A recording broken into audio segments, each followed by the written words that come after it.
It's one thing to get a cool, new, exciting guitar that you're all kind of jazzed up about. It's another to see if that guitar survives the test of time and is something that you still love years down the road. This is the PRS CE24 semi-hollow. Many of you have seen me do some videos with this. I have had this guitar for exactly a year now. So I wanted to give you an updated review and let you know how this guitar has kind of settled in with me for the year, what I think about it after having spent quite a bit more time with it. Let's get started with some tone here. Please remember to like, share, and subscribe. Follow the link below where you can listen to some music, and I hope you enjoy.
So PRS, for as classic as they are, they're actually slightly, you can't quite always peg them, right? They're very modern, but they're also kind of classic in their own ways. And well, I can tell you that after having had this guitar for a year, this is one of the most used guitars that I have. I have played this guitar a ton. I have recorded and performed with this guitar as probably one of the, if not the primary instrument I've been playing over the past year since I got it. I got it exactly a year ago today. It's my birthday. Hooray! Happy birthday, me. Unless you're watching this on another day, in which case it's not my birthday.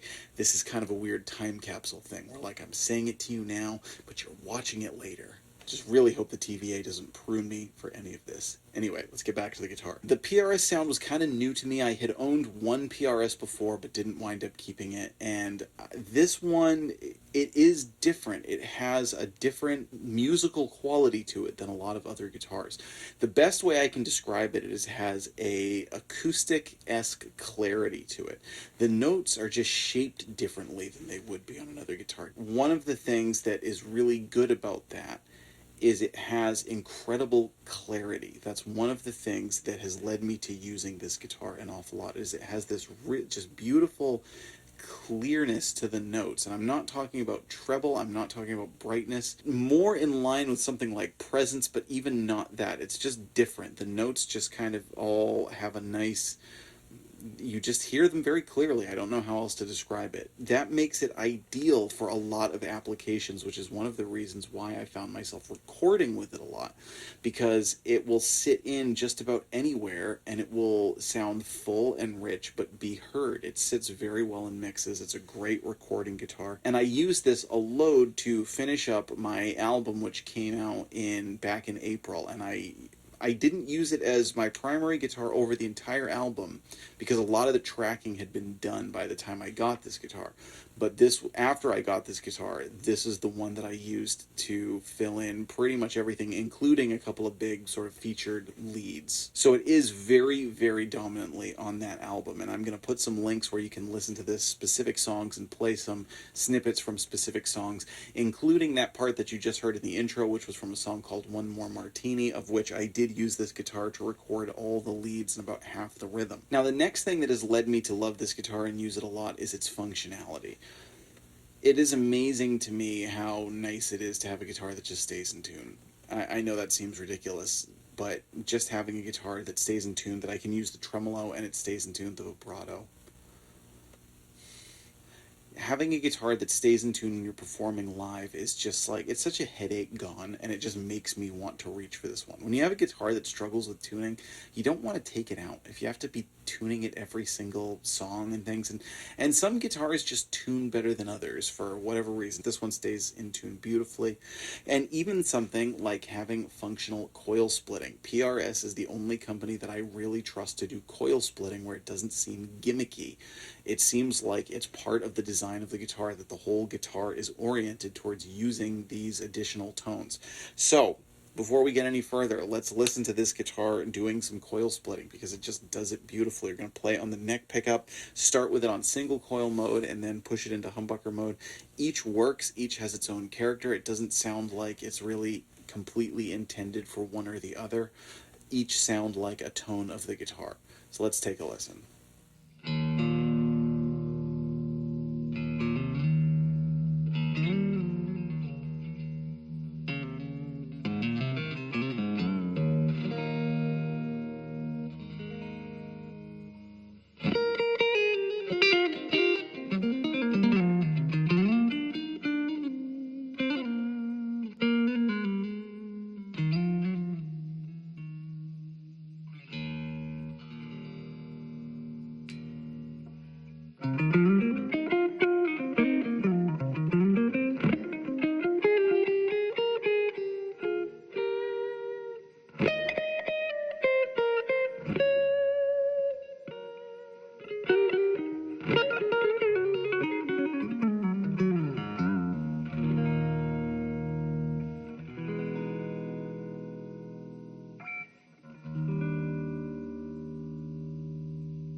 Now, I mentioned the clarity. I want to play a clip from a track that I also used this guitar on called Surfing. Now, in Surfing, I had most of the tracking done, but I felt like the chorus needed a little bit more, so I just played this kind of arpeggiated line using a rotary effect just to fill in the background, and again, something that just really, it sat nicely. It added the kind of depth to the chorus that I wanted, and it takes the effects so well because of that clarity. Not only does it sit in the mix well, but you can play it with effects and it just works. So for this clip, I'm going to give it a rotary effect. For that, I'm using a Keeley Dark Side. Using all Keeley pedals today. You're also hearing a Keeley Hydra for some reverb. And for the last clip, I'm going to use a Keeley Red Dirt for some overdrive. So let's hear it right now with the rotary so you can hear how well it takes effects and how it still sounds very clear, and you just get a nice high fidelity, great tonal integrity using this guitar.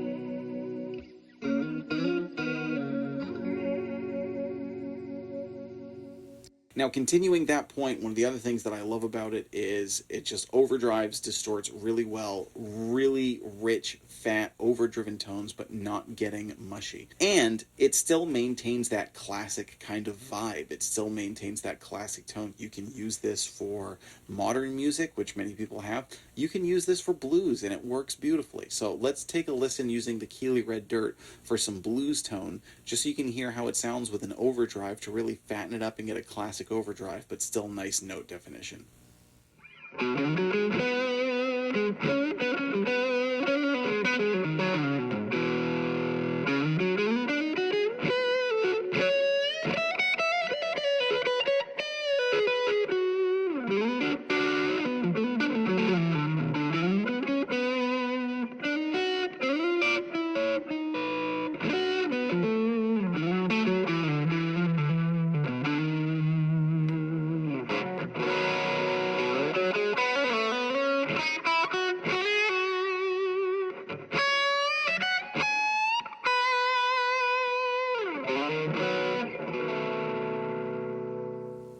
CE stands for Classic Electric, which was the original model name of this guitar, and it's got the bolt-on neck, kind of an ode to Fender. The scale length is between a Gibson and a Fender, and it's just got its own unique thing going. There are elements of both Gibson and Fender in it, but then there's entirely its own voice as well.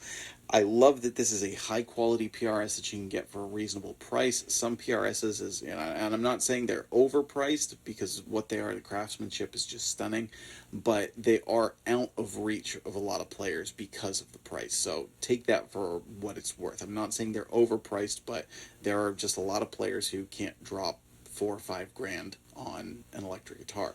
So to have something like the CE series that's much more reasonably priced, I've never experienced any sort of quality issues with PRS. Just really well built, well put together guitars. This guitar sounds good, it sits well in a mix, it's been reliable. This has really been my go-to guitar for the past year. So please let us know in the comments, do you have a CE24? Do you have the semi-hollow? Do you have the solid body? Do you have another PRS model? How much do you use it? Is it one that gelled with you, or is it one that you didn't connect with? Let us know in the comments, yay or nay. So please remember to like, share, and subscribe. Follow those links where you can hear some of the music, including some of the songs that were recorded on this very guitar. I'm Jack Fossett. We'll see you next time.